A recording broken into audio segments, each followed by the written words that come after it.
Hukum publik, hukum yang mengatur hubungan penguasa dengan warga negaranya. Jadi dimaksudkan keseluruhan peraturan yang merupakan dasar negara bisa mengatur pula bagaimana caranya negara untuk melaksanakan tugasnya dan melakukan perlindungan kepentingan negara untuk kepentingan umum. Selanjutnya terdapat kriteria hukum publik. Yang pertama, kriteria subjek atau pihak. Dalam hukum publik, subjek atau pihak yang terlibat adalah pemerintahan ataupun individu. Selanjutnya ada hubungan hukum. Hubungan hukum pada hukum publik yaitu secara vertikal ataupun sepihak antara negara dengan individu. Selanjutnya ada sifat norma. Sifat norma ini bersifat memaksa dalam hukum publik.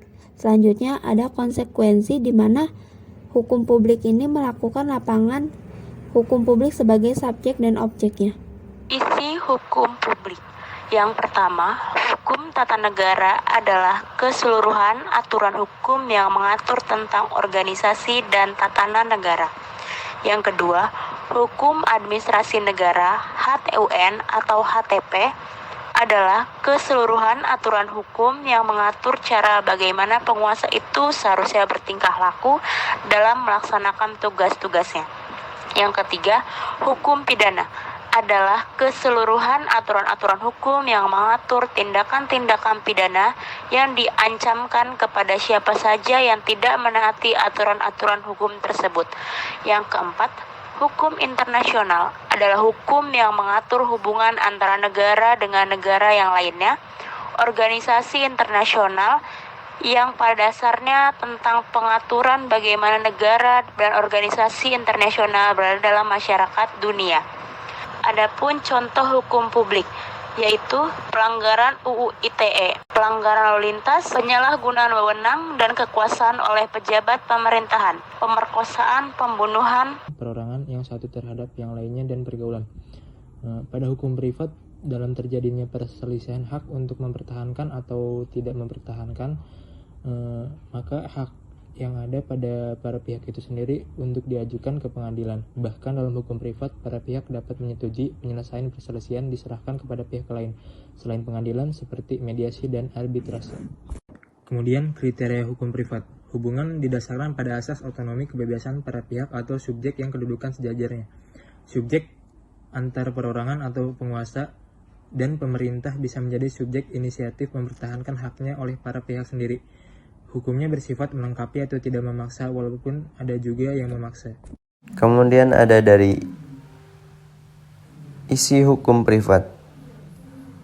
Hukum privat berisi tentang hukum perdata, yaitu keseluruhan aturan-aturan hukum yang mengatur hak dan kewajiban dari seseorang terhadap orang lainnya, serta mengatur pergaulan dalam masyarakat dan pergaulan dalam keluarga. Kemudian yang berikutnya, hukum dagang. Hukum dagang yaitu keseluruhan aturan hukum yang mengatur hubungan orang yang satu dengan orang yang lain, khusus dalam lapangan perniagaan. Kemudian ada contoh dari hukum privat, di antaranya yaitu hukum dagang. Hak kekayaan intelektual, kontrak bisnis, merger dan akuisisi, perkreditan dan pembiayaan, jaminan hutang, surat berharga, asuransi, maklar, dan lain-lain.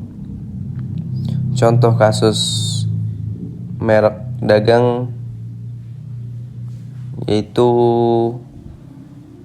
mengenai kasus dagangnya geprek bensu.